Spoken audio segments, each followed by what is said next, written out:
Hey guys, welcome to another video of TechNova. Brian here, and today we have a new series called Console Peasants Exposed. To clarify, by console peasant, I do not mean console gamers. I refer console peasants as idiots who do not want to admit the facts and are just too lazy to actually do some legit research. For our first episode, we have this video on YouTube called Top 5 Reasons Consoles Are Better Than PC 2017 Edition. I am going to go through the video with you guys and see what he's got to say. Without further ado, let's get started.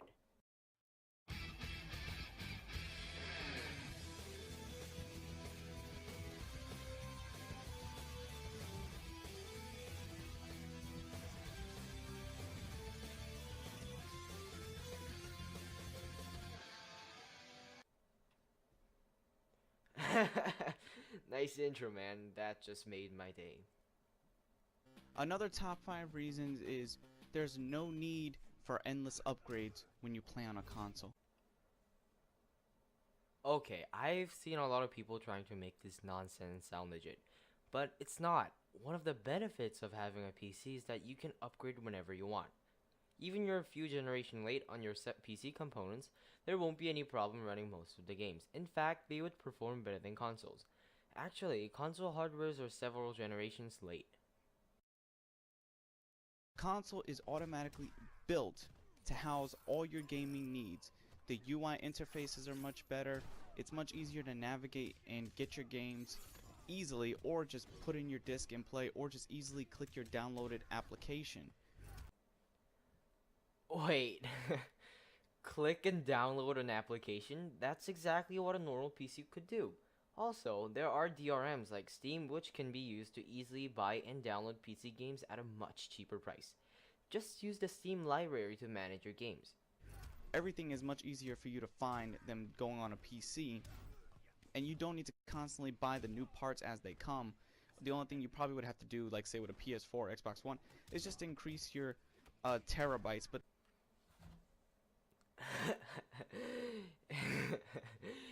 Increase your terabytes. What is that supposed to mean? Maybe external hard drives? But that is no increase on performance at all. He says that like increasing your terabytes will increase your performance. Just research. Is it really that hard to research before you make your videos? Also, don't upgrade every time a new component comes out. You only upgrade when you feel like it, or your PC gets really outdated that you can't even play your favorite games. However, it'll take a lot more than several years. easy to do, unlike popping in different RAMs, different cords, different pieces to your computer just to make sure it can even run the damn games. So consoles in that respect will always be a step ahead in not needing constant upgrades, because the only time you need to upgrade is when a new console comes out. You don't need to upgrade almost every month or every few months with new parts just to sustain your PC gaming, because that sucks.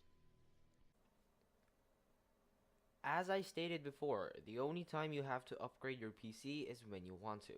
For example, we have a FX 4300 Viscera AMD CPU with two R9 280X, which will not only crush every single console out there, it will disintegrate PS4, Xbox One, you name it. And you know what? That only cost me 300 bucks in Canadian, which is 250 in US. They are used components, but I can assure you that it is extremely easy to build your PC under 450 that beats consoles. If you're interested, I will leave a few YouTube links related on the description. I could play comfortably on a console. I don't need to sit in front of a monitor all the damn time, or the entire time I'm playing, hunched over at a desk where my hands can get cramped using a mouse and keyboard. Again, this is another argument I hear all the time. However, why do you think PCs are just for monitors? There is absolutely no difference between hooking up your PC to a monitor or a TV. It is very much possible to connect your PC into a TV and use it like a console.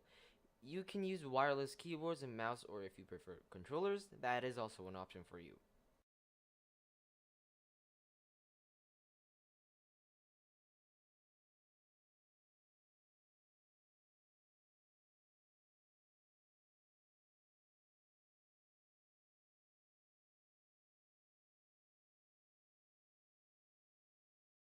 And even using the controller, I still don't want to sit in front of a computer screen. I'd rather sit back on my bed or sit back on my couch with my controller and play on a very large television, probably a 4K television, or I forgot what the largest size TV is, but you get the a 60-inch, 70-inch, I don't know. I really hope this guy doesn't think that looking at a 4K TV means the resolution you're looking at is 4K. Also, PS4 and Xbox One can't even play games at 1440p, which is very, very easier to run than 4K. Just the largest TV possible, instead of playing on a small monitor screen and with resolution that you can even get on the TV, is not much of a difference. So you will always play comfortably with consoles. There is no doubt about it. Instead of being in the dark, I could just be in the warm lit of the living room, or probably, yeah, in the dark of my bedroom, but at least I'm comfortable laying on a bed, sitting on a beanbag chair, sitting on a lounge chair, pull the little seat thing back, pull the little leg part up, pop your legs up. As I mentioned before, you play your games anywhere you want like a console with a PC. With a keyboard going click, click, click, click, click, click, click. Damn near gonna give yourself dyslexia trying to use a keyboard and mouse, trying to play your game.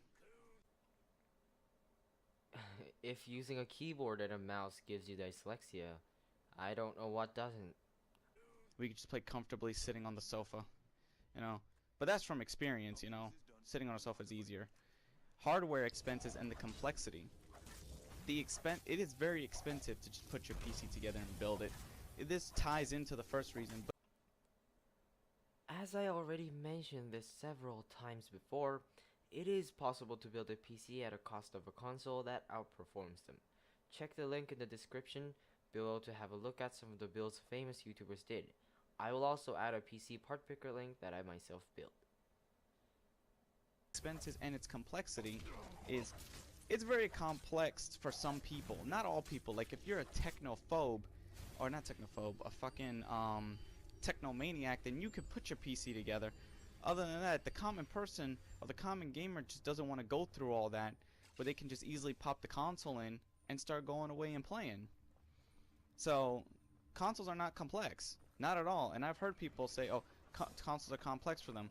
It's probably because they don't have the patience, or they just don't have the brainstem to handle just, very simple, easy to pick up and play gaming. So PCs are very complex for some people. No, actually for most people. Not some, but most. If they have the time and effort for it, I'm sure they can do it, but why would they do that? A real gamer just wants to pop in, go and play. Hell, probably the Nintendo Switch will do better than a PC, or probably be more powerful than that.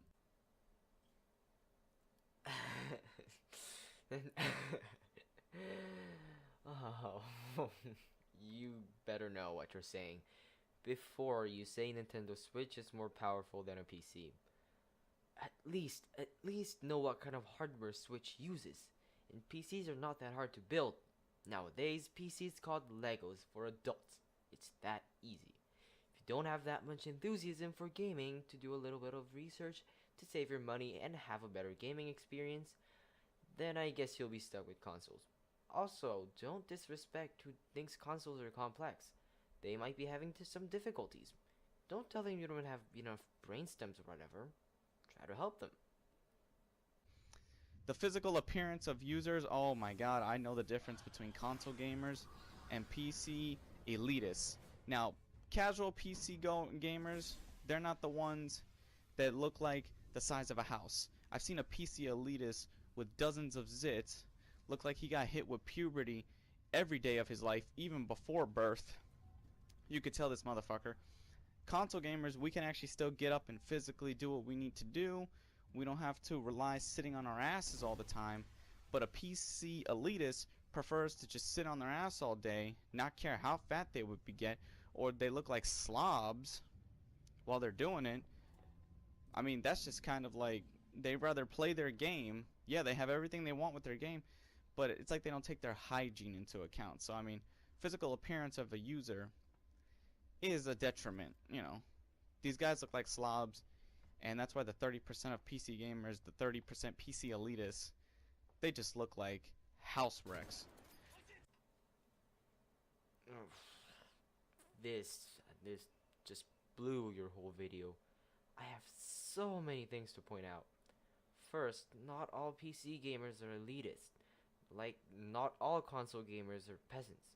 Second, don't generalize.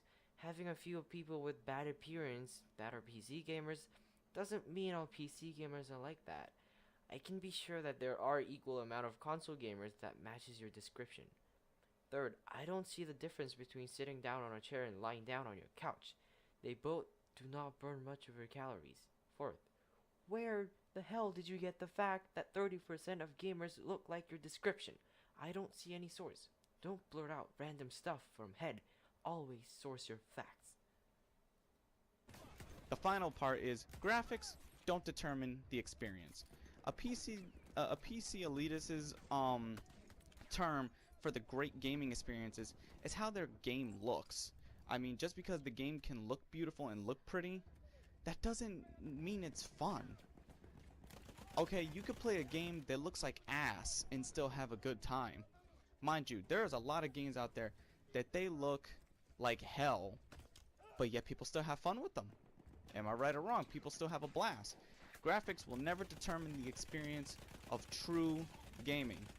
The experiences is for the player to experience the game for himself, and if they like it, if they like the game, whether it's shitty to someone else, as long as it's fun for them, hell, I'll even tell you right now, I had a good time playing the Amazing Spider-Man 2 movie tie-in game. Oh wow, I'm probably gonna catch some shit for that, but I know the game looked like shit, but it was still fun. It was still a quick Spidey adventure. So that's all I gotta say for this list, guys.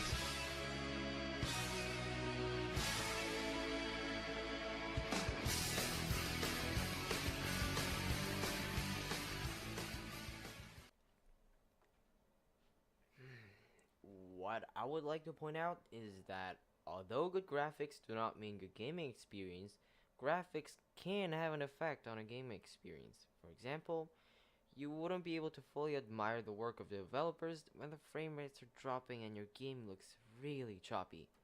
Also, it's just more pleasant to play with better graphics. By the way, nice outro. Looks like you put a lot of effort in it. Alright guys, that's it for today. Thank you for watching, and I'll catch you on the next episode.